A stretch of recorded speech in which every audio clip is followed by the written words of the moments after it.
Okay, so after all the Super Bowl predictions, all of the high hopes for a deep playoff run for this season, the Titans made it to the AFC Championship game last season, and they were, they lost to the Chiefs, but they were really close to making it to the Super Bowl. Mm-hmm.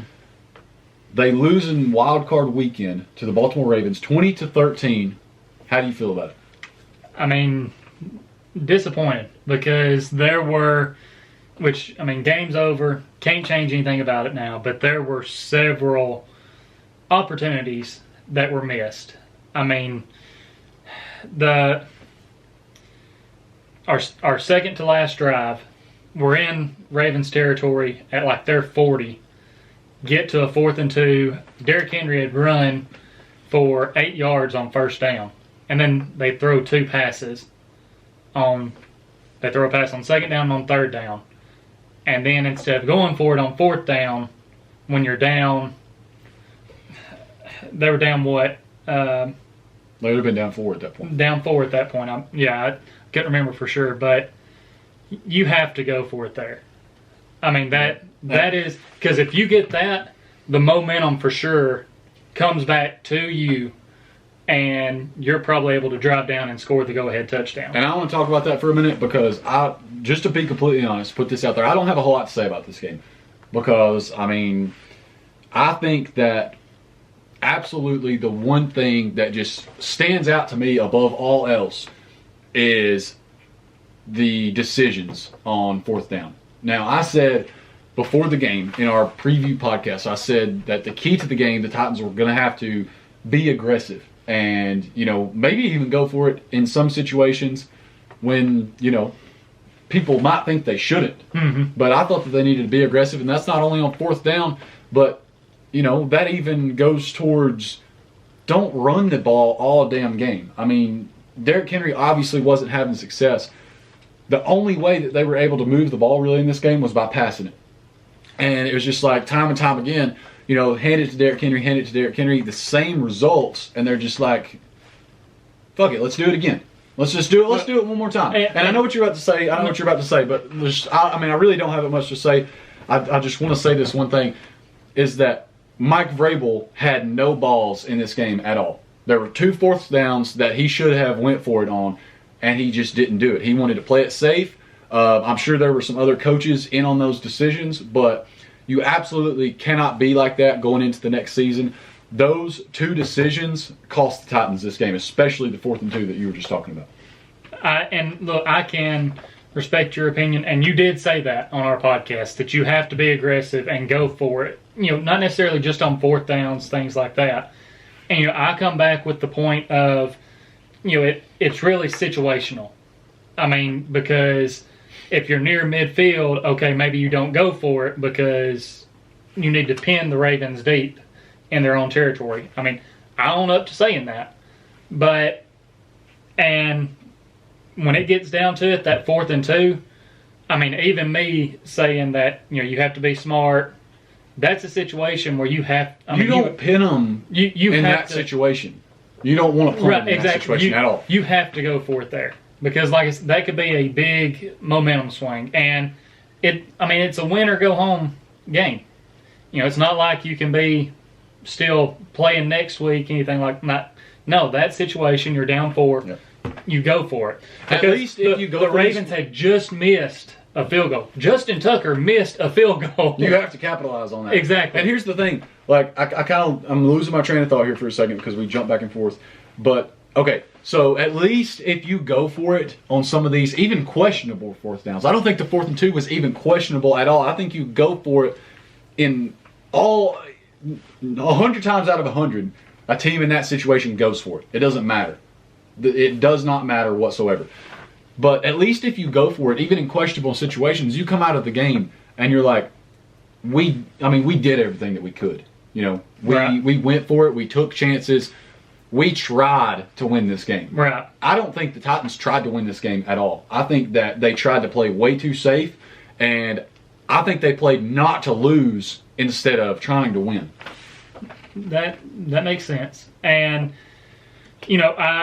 jumping back to what you had said in your little speech there, I mean, I definitely get where you're coming from. The run game was not as effective this game. Henry finished with, I believe, 40 yards on 18 carries.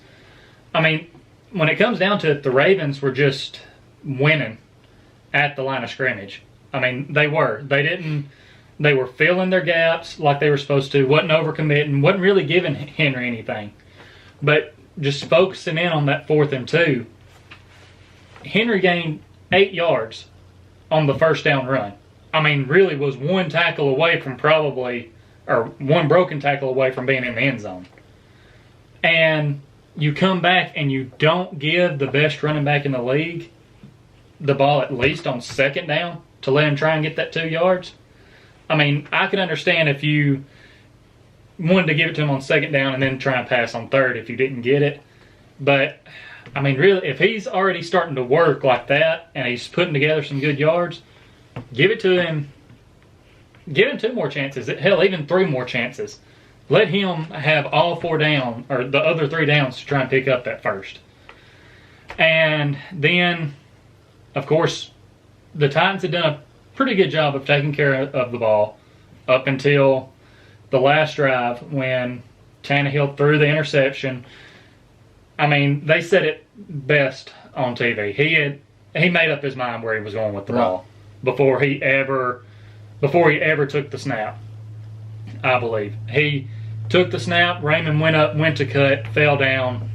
Marcus Peters right there picks it off. 100% should have went through his progressions more. Because A.J. Brown would have had a walk-in Here's touchdown. my thing about it. Why are you looking at Khalif Raymond in the first place when you know that this play, I mean, this is one of the most important plays in the game. Why are you even looking at Khalif Raymond? I mean, you can kind of tell that the Ravens are going to be playing man-to-man, pre-snap. Right. And there's a very good shot that they're not going to really be shading A.J. Brown with anybody.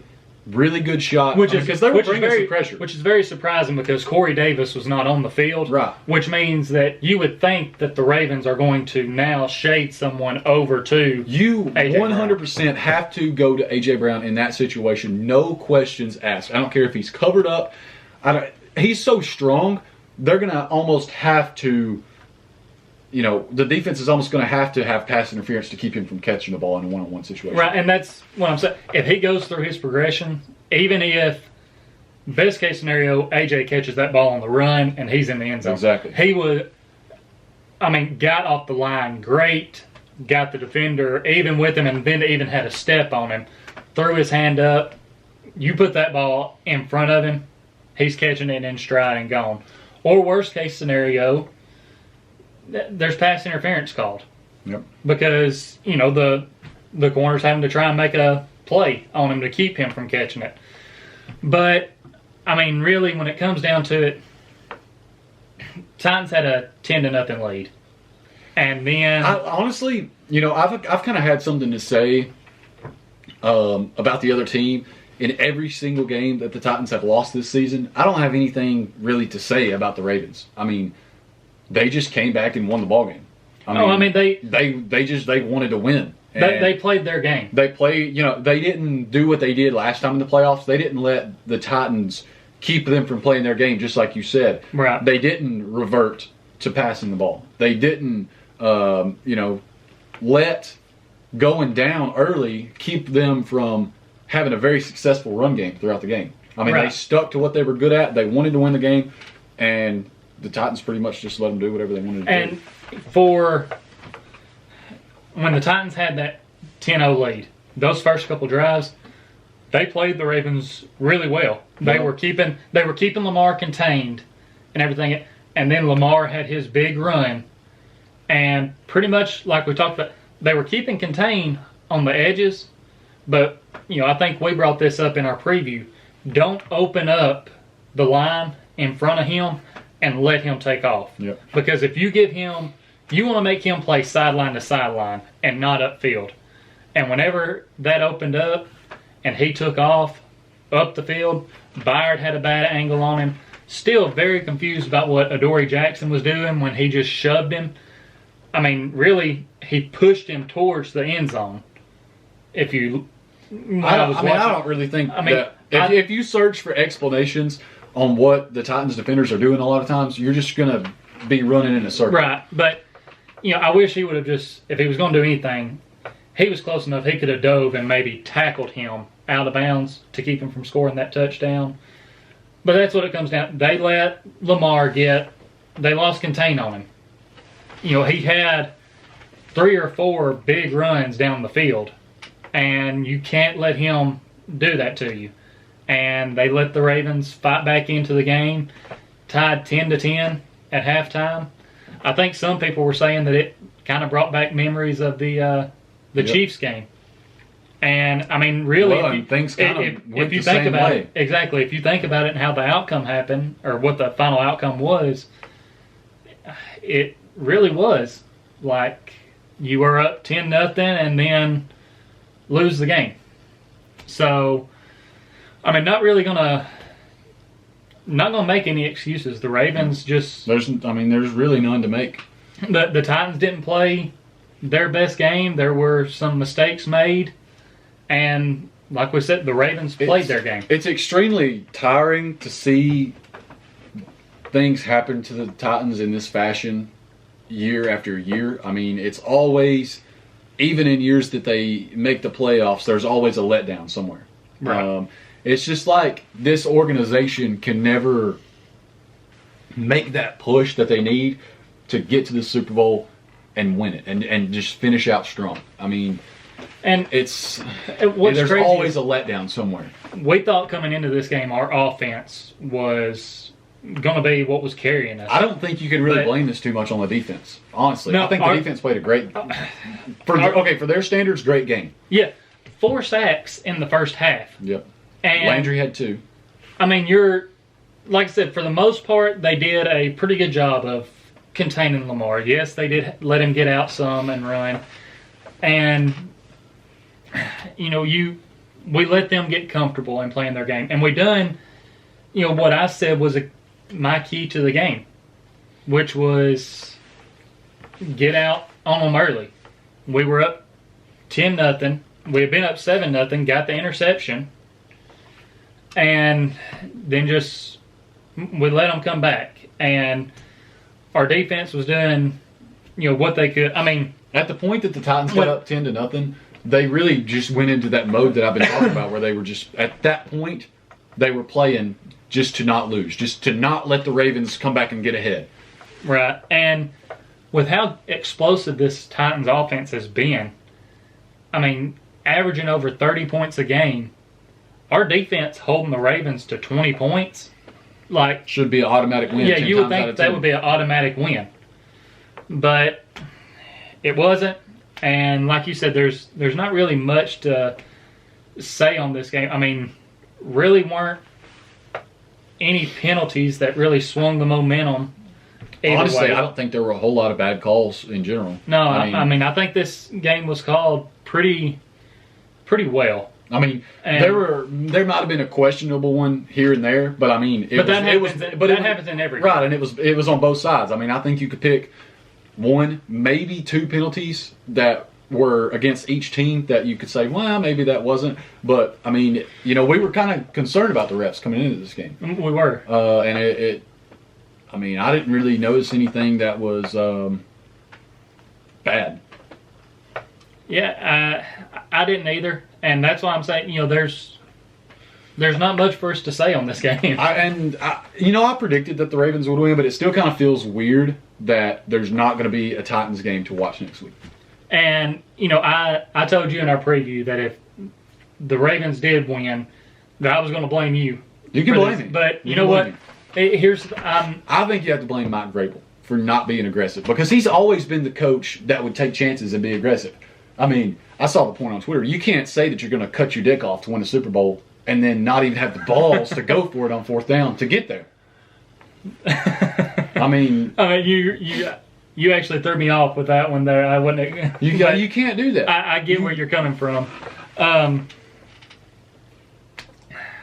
Now it like you said, it's weird because the Titans season is over, especially with how this offense has been playing. We kind of knew we thought we knew what to expect from our defense. and thought that as long as our offense comes in firing on all cylinders, we're going to make another deep playoff run and possibly a run to the Super Bowl. So, I mean, I think we've pretty much said all we can say about this. I mean, it was a pretty uneventful game. Not a whole lot really to talk about, but there is 2 questions that I would like to throw out there to kind of wrap this thing up. And first and foremost is, how do you feel about this Titans team going forward into the future? And, kind of what do you think needs to be the main focuses this offseason? Ooh. I mean, I still feel very optimistic about this Titans team. Like, with how our offense was playing this year, I was thinking, this has got to be the year that we win the Super Bowl. I mean, but we're set up with the players that we have. We have Tannehill under contract, we have Henry under contract, AJ's still on his rookie deal. So we have these guys, and it's like, we have this span where our chances are really good to make a Super Bowl run.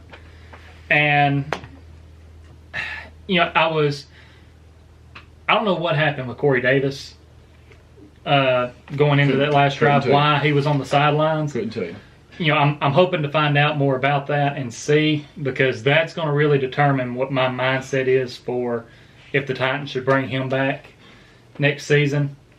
I do think there are some guys who we have to say goodbye to, because we know the cap is going to be dropping and we need some help on some things. And depending on what happened with Corey Davis after the year he's had, I wouldn't mind seeing him back with the Titans, because I think him and AJ are a good 1-2 punch to have as receivers. And, if that means, I think we got to get rid of Humphreys and that money. He has injuries pretty much every year, and we have a guy like, Batson, who I don't know if his contract's going to be up or anything, or how long we have him. But, you could probably bring him on a much smaller deal than Humphreys. And he's played pretty good for us this year. Definitely have to address the defense, though. I've kind of said all year long, especially when we got in the second half of the season, that I didn't think you could bring in a defensive coordinator at that time. But season's over now. You've got to find a defensive coordinator. I think the Titans need to have something happen with the defensive coordinator within the week. Within the next week. I don't know that it'll happen within the week. They need to have something happen. Absolutely. I 100% believe that. But they do. They need to get something going now, so that they can already have plans going forward, that it's going to be this guy's, whoever it is, it's going to be this guy's defense next season. And because there can't be another year of what just happened. When our offense was this explosive and our defense was as bad as it was, I mean, you're not really helping yourself out. I mean, the Cardinals, several years ago, I can't remember who made this point on Twitter, but the Cardinals had their defense ranked 25th or lower throughout the season. And their offense was very explosive and, a high-scoring offense. And they made a run to the Super Bowl, lost to the Steelers. But they made that run even with that bad defense. If our defense would have even been a middle-of-the-pack defense this year. But, I mean, they played well in this game. They did play well. But what I'm talking about is, even in the regular season, we possibly could have had a couple more wins and been facing a different team. Right. Which, either way, there's some of these teams where, no matter what, you're going to have to face them at some point in the playoffs. So, I mean, you just got to go into it with the mentality of, we just got to keep winning. Right. What are your hopes? Well, you used optimistic, and I think the word that I'm going to use is questionable.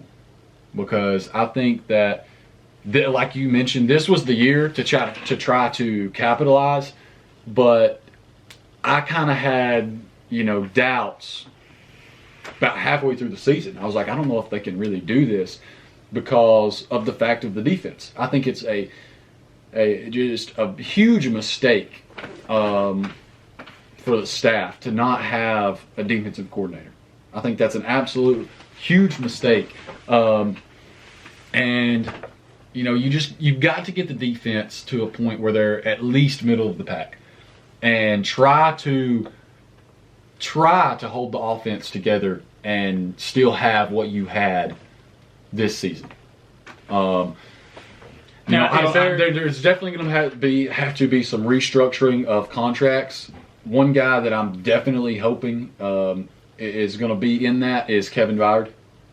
I definitely think that you got to try to restructure him a little bit. Corey Davis, I have absolutely no idea about right now. I'm sure that'll be stuff that we debate throughout the offseason. Right. But I don't know. Which sucks because now it's going to be a longer offseason for right. I'm very. The word I would use is questionable, and that's just because this offseason right here could really determine is this the mountaintop, or do they still have higher to go if they do things right this offseason, or is this the mountaintop and do things go down from here for a while? Now I want to ask you, what players are. Because we pretty much know salary cap's going down next year. And I'm sure we will debate this more throughout the offseason because moves are not going to be made right now.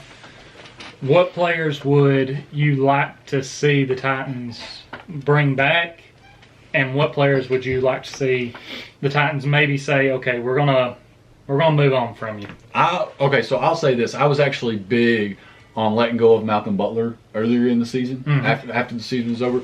But I think if you can still have Butler, at a pretty decent price, I don't know if they still have him for another year. I don't know if they'll have to restructure him or if they can. I think they may have to restructure him. If you could restructure Malcolm Butler, I think that he can still be a good guy to have on the team for next year. I think you honestly say goodbye to Adoree Jackson. Wow. I think you say goodbye to Adoree Jackson and go somewhere else at corner. Christian Fulton obviously coming up. He may be able to step into that role and play that. But I really think that you got to say bye to Adoree Jackson. And I'm going to say this.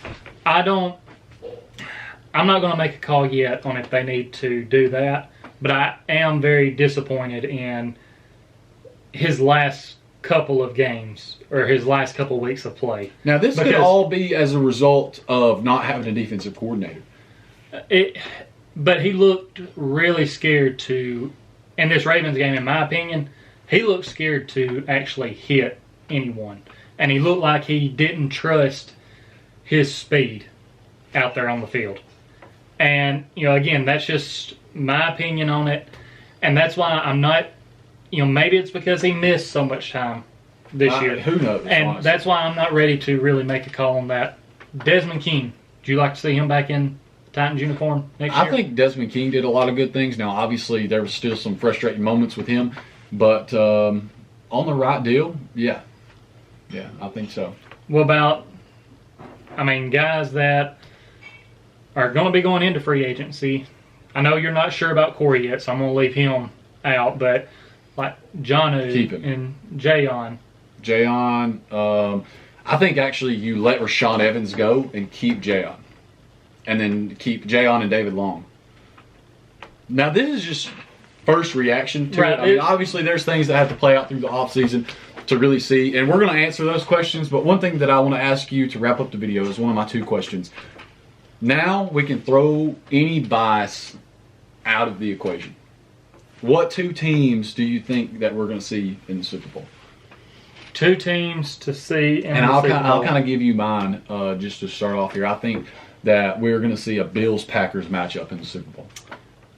I agree with the Packers part, but I think what we are going to see is a Chiefs and Packers. I was wondering if you would go with the Mahomes Rodgers Super Bowl because that would be amazing for the NFL. It would, and that's why. I honestly believe that that's going to happen because that is a. Not saying the NFL is rigged, anything like that. Don't get to it. But that is the dream matchup right now because everyone, since Mahomes has really took over and become what he is, everyone's been talking about his throw power, his ability to throw the deep ball, his no-look passes, this and that. And this was stuff that we were seeing from Aaron Rodgers first. And so you get and that. Aaron Rodgers is even kind of like, I didn't get the same attention that he's getting for this So stuff. you have this back and forth. So I honestly believe that it's going to be a Chiefs and Packers Super Bowl. Okay. I think that's all that we've got. Yeah, and I mean, I know we're going to have a lot of Ravens fans probably in the comments talking shit. I don't have anything bad to say about it. Here's that. I don't have anything bad to say about the Ravens in this game. There is the logo controversy. Like whenever we went to the Ravens field, all the videos I've seen, I didn't see our guys stomping on the logo, anything like that. I just see them coming together. The Ravens did come after that Marcus Peters interception, went to our logo, stomped all over it, were waving bye to us. And Keith Bullock tweeted out, not saying that you have to go get in a fight over it, but you go get them off of that logo. Like, if you're on that team, you have to go get them off of that logo. Don't have to fight about it, but you get them off of it. And I kind of agree, but we knew it was coming. Yeah. We didn't know if it would be before the game or what, but we knew eventually they were going to make their way to the logo. And again, I'm not going to say anything bad against the Ravens. They come out, played their game, and they're moving on. Yeah. I'm not going to say congrats to them because I really can't stand the Ravens or Ravens fans, but it is what it is. Exactly. It is what it is. Guys, make sure that you're keeping up with us throughout the off season. Social. I can't talk, man. On social media, we're most active on Twitter and Facebook. On Twitter, it's Titans_time, and on Facebook, it's Titans Time. We're also on Instagram, Titans Time Podcast. Make sure that you're checking out our podcast. It's on all of the podcast apps. They'll be popping up. Just search up Titans Time. And also check out our website, titanstimepodcast.com. Guys, if you're not already subscribed, make sure you go down, hit that subscribe button, turn on our post notifications, like our video, share our video, and, leave us some comments. Let us know, all Titans fans, let us know your thoughts on this game, and even, give us some of your thoughts on this upcoming offseason, what you think the Titans need to do and how you're feeling about the team going into next year. Yeah, and also kind of throw in some ideas of content that you would like to see this offseason. I know, probably the next week or so we're going to be starting to do some planning, maybe in the next 2 weeks, and we're going to be kind of gathering things together to get ready, to get started on our offseason stuff. The content throughout the off season is a little hard to come by, so there might be times where there are breaks or things like this or that, but we'll definitely, anytime there's something to talk about, we'll be bringing a video or a podcast, something like that. And we're going to try and keep just any content flowing for you guys that we can. We don't want to take a break. We enjoy making videos covering Titans football and just talking Titans football with all Titans fans. This has been Titans Time, and as always, Tighten up.